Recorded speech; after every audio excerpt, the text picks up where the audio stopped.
Monsieur les Présidents, Messieurs les Premiers ministres, Mesdames, Messieurs les ministres, Mesdames, Messieurs, nous allons procéder à la déclaration politique sur la Libye. السادة الرؤساء سيداتي سادتي سوف نقوم الآن بقراءة الإعلان السياسي بشأن ليبيا. إعلان سياسي بشأن ليبيا باريس في 29 مايو أيار 2018 تذكيرا بالتزام المجتمع الدولي rappelant l'engagement pris par la communauté internationale de soutenir la paix, la sécurité et la stabilité en Libye. Rappelant que la situation politique et sécuritaire actuelle en Libye est intenable. Rappelant l'appel vigoureux de tous les Libyens en faveur d'élections dignes, de foi ouvertes à tous et pacifiques.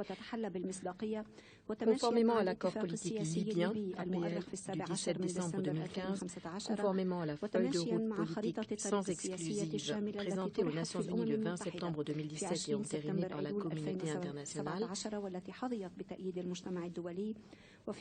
dans le contexte d'un processus mené par les Libyens et du plein engagement de toutes les parties libyennes intéressées, nous nous sommes engagés le 29 mai 2018 à Paris, sous les auspices des Nations Unies et en présence de représentants de la communauté internationale,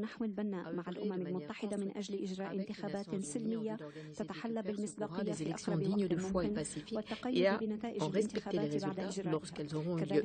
Nous sommes en outre convenus des principes ci-après à l'appui des efforts déployés par les Nations Unies pour stabiliser la Libye. Premièrement, reconnaissance de l'importance que revêt l'élaboration d'une base constitutionnelle pour les élections et soutien au représentant spécial du secrétaire général des Nations Unies dans le cadre de ses consultations auprès des autorités libyennes portant sur une proposition de constitution et sur le calendrier de son adoption. L'adoption de la constitution constituera une étape essentielle pour la souveraineté de la nation libyenne. Deuxièmement, accord sur l'organisation d'élections législatives ainsi que présidentielles dans les conditions arrêtées par le représentant spécial du secrétaire général des Nations Unies en concertation avec le gouvernement d'entente nationale, la Chambre des députés, le Haut Conseil d'État et la Haute Commission électorale nationale.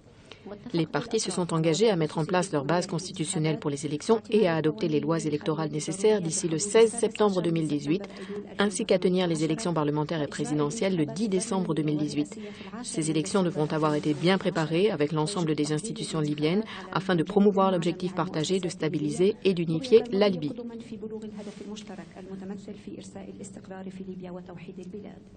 Troisièmement, s'engager solennellement à accepter les conditions applicables aux élections telles qu'énoncées dans l'exposé présenté le 21 mai au Conseil de sécurité des Nations Unies par le représentant spécial du secrétaire général, notamment une nouvelle campagne d'inscription sur les listes électorales pendant une durée complémentaire qui sera déterminée par les Nations Unies.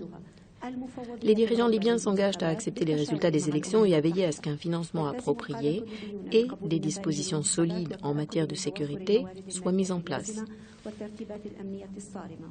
Ceux qui enfreindront ou entraveront le processus électoral auront à en rendre compte.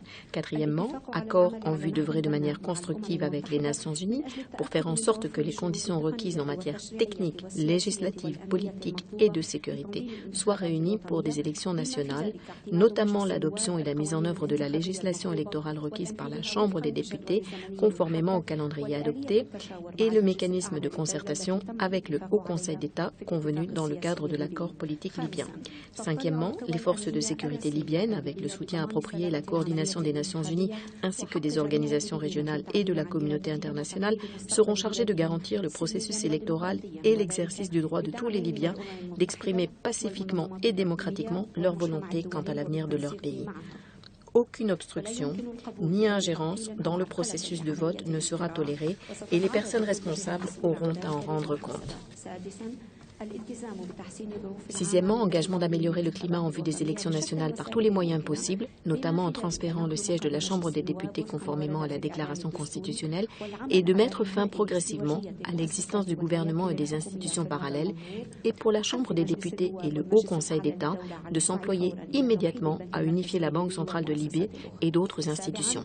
Septièmement, engagement de soutenir les efforts déployés par les Nations Unies pour mettre en place des institutions militaires et de sécurité professionnelles, responsables et unifiées, d'encourager le dialogue en cours au Caire et d'œuvrer de manière constructive en vue d'unifier les institutions militaires et de sécurité de Libye. Huitièmement, accord en vue de participer à une conférence politique ouverte à tous afin d'assurer le suivi de la mise en œuvre de la présente déclaration sous les auspices des Nations Unies et conformément au calendrier et aux modalités arrêtées par le représentant spécial du secrétaire général de concert avec les institutions libyennes.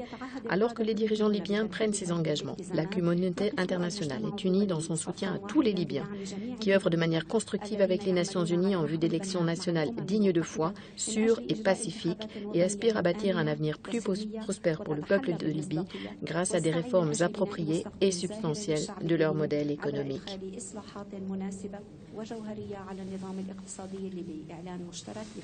Déclaration conjointe de Fayez al-Sarraj, Aguila Saleh, Khalid Mesri et Khalifa Haftar.